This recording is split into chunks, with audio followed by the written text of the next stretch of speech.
In God's true book, the Bible, Jesus uses pictures to tell us 7 great things about himself, and they all start with the words, I am. Here is the 4th picture. Jesus says, I am the good shepherd who lays down his life for the sheep. Now I'm going to draw something for you. Can you guess what this is? It should be fairly easy. It's a sheep. Right, what about this one? See if you can guess this. It's a shepherd.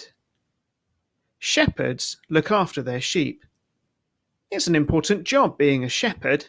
Sometimes lions or bears would come, and that was bad news for the sheep. It was the shepherd's job to fight them off and scare them away.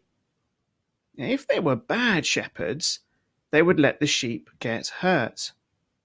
But if they were a good shepherd, they would care about the sheep and fight the lion or the bear. Jesus says he is like a good shepherd, and we are like sheep. All the evil things in this world are like the lions and the bears. Instead of evil coming in to take us away from God, Jesus decided to let evil take him instead. When Jesus was on the cross, he was taking the punishment that the whole world deserved. But he didn't stay dead, did he? He defeated evil and death and came back to life.